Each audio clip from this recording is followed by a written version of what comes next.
fazer um resumo, uma semana com muita agenda, né, aqui no Congresso Nacional. Enfim, a gente começa pelo fato do presidente Lula não estar aqui, né,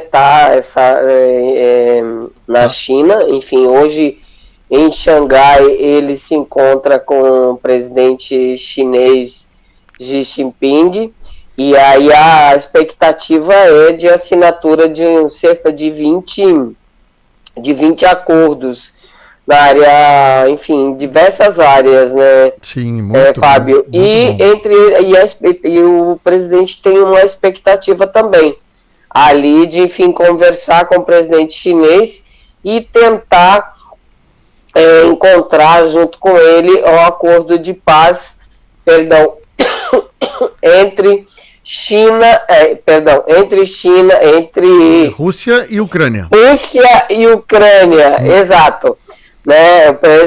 Isso o presidente Lula também quer conversar com o presidente chinês. Ontem, a presidente, na quarta-feira, né, de manhã, a ex-presidente Dilma assumiu a presidência dos BRICS. O presidente Lula esteve ali junto, fez um discurso duro, enfim, contra os bancos mundiais, né, entre eles, claro, o FMI, e depois, agora, então, a comitiva está em Xangai. O ministro da Fazenda deu algumas entrevistas na China, falou novamente sobre o arcabouço fiscal, né, que deve chegar, enfim, diz ele que provavelmente na semana que vem, no Congresso Nacional. O presidente Lira também deu uma entrevista ontem à Globo News e falou, né, que o governo precisa articular mais, né, para a votação do arcabouço, né, também espera que chegue na semana que vem. Lira se defendeu, né, disse até que acha engraçado o fato da imprensa estar comentando, enfim, que o blocão foi articulado por ele para chantagear o governo, para pedir cargos para o governo, e, enfim, ele disse que achou graça, que não é nada disso, que é simplesmente, enfim, fica mais fácil ali dentro da Câmara, e que a Câmara sempre funcionou. Sim. O Congresso sempre funcionou dessa forma, com blocos. Quem se lembra? Realmente. Quem se lembra caso de Eduardo Cunha, ex-presidente da Câmara, foi preso, e esse cara foi o grande articulador na época, né, em que Dilma foi cassada. Então, ele foi isso, o principal, né, Fábio? Ele simplesmente foi o principal ali, foi a pessoa que permitiu que o processo de impeachment, foi a pessoa que deu ok para o processo de impeachment da então presidente Dilma seguir em frente. Então, o presidente Lira dizer que isso não fortalece, que isso não demonstra a força que ele tem para negociar cargo com o governo, para, enfim, demonstrar para o Palácio do Planalto a força que ele tem. Aí a gente é que diz que é engraçado, né? Então tem essa aí. O Lira é o próximo Eduardo Cunha para o governo, né? Tratem bem ele, que ele tratará bem o governo. É uma coisa bem clara. Exatamente. O Palácio do Planalto sabe muito bem disso, né, Fábio? E assim, foi uma semana que, enfim, as comissões, os ministros, quase todos os ministros, não, quase todos não, perdão, porque tem vários na China, mas muitos ministros foram essa semana, mas quando eu digo quase todos, porque tem o restante, tem o convite ali, vai ter que participar nas comissões. Sim. Mas então essa semana vários participaram, né? Deu, enfim, apesar das brigas e tudo, mas alguns conseguiram ali falar dos seus programas. E a gente teve também, Fábio, uma questão nessa semana, uma polêmica, exatamente naquela reunião da Comissão de Segurança Pública com o ministro da Justiça, Flávio Dino, onde deu aquele bafafá todo, aquela briga toda. A gente teve uma questão que está se comentando que desde então, né, os parlamentares se comentam ali nos corredores da Câmara, que é a questão da deputada federal Júlia Zanatta, né, que acusou o seu colega de casa, Gerry, do PCdoB, de suposto assédio. Então, e ali tem a cena que ele chega por trás dela, fala algo com ela, e aí dá para se entender que ele diz: respeite o mandato de 40 anos. Ele disse que ele estava defendendo uma outra colega dele.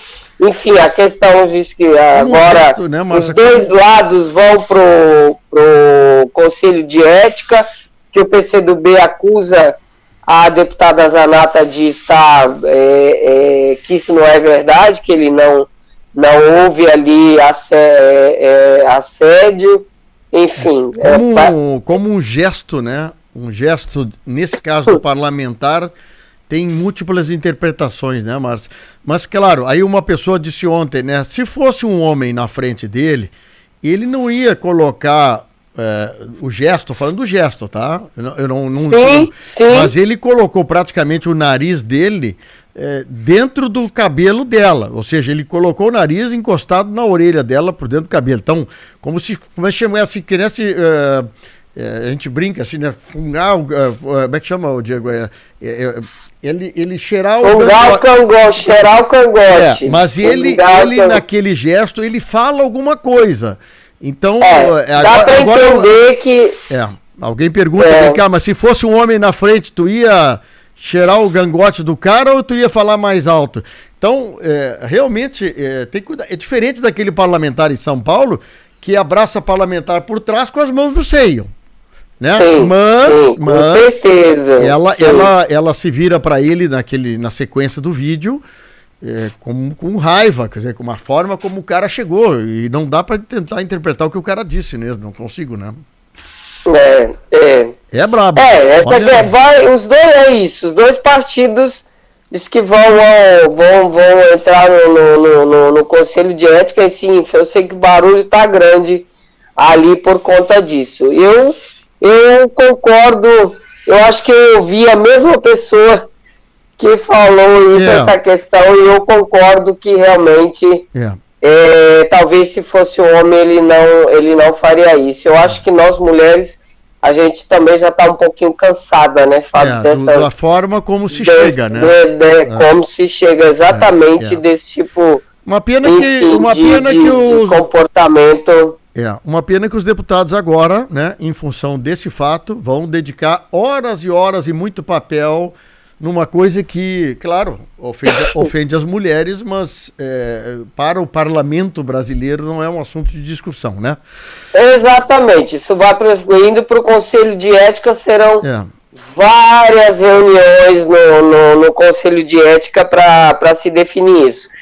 E é isso, Fábio. Essa semana, a próxima semana, então, tem a expectativa de receber a proposta do arcabouço fiscal, a reforma tributária. Teve algumas reuniões nessa semana, as medidas provisórias, né? Também ali teve algumas reuniões, não se acertou, a questão não foi resolvida ainda não, tá? Teve ali reuniões de algumas MPs do governo para reestruturar os ministérios, mas, por exemplo, a MP do Bolsa Família ficou para a semana que vem. Não há, então, assim, resumo sobre as medidas provisórias é que ainda não há um acordo, continua aquela história do Lira quer votar da maneira que, enfim, estava sendo votada aí por conta da pandemia, e o Rodrigo Pacheco, que está na China acompanhando o presidente Lula, também não mudou de ideia, ele Sim. quer que continue como era ali, como está na Constituição. Muito bem. Outra questão que provavelmente deve ser resolvida, provavelmente deve ser resolvida na semana que vem, e aí a gente tem um bastidor ali que deve ser mesmo na semana que vem, porque o presidente Lula deve estar aproveitando a viagem para conversar com o presidente Rodrigo Pacheco, que está acompanhando ele, é exatamente a indicação ou não do advogado do presidente Lula, Cristiano Zanin. E aí os ouvintes podem perguntar por que ele está conversando com o presidente do Senado, Rodrigo Pacheco. Porque é o Senado que dá o aval, é a votação. O presidente indica e o Senado dá o aval.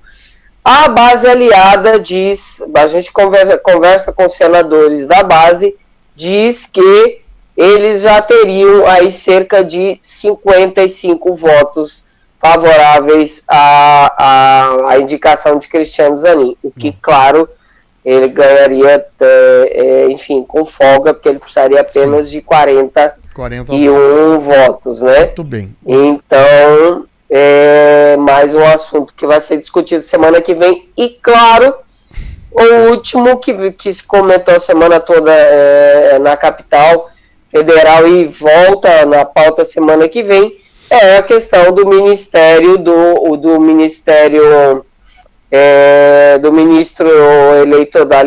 do eleitoral, que deu aval para que o TSE julgue o presidente Lula e possa torná-lo inelegível. Presidente Bolsonaro. Positivo, presidente Bolsonaro. O ex-presidente Bolsonaro, o parecer positivo para que ele se torne, veio do Ministério Público, para que ele se torne inelegível. Certo. E aí, também nos bastidores, o que se comenta também é que a situação dele no Tribunal Superior Eleitoral não é favorável, né, para o julgamento do Tribunal Superior Eleitoral, Fábio.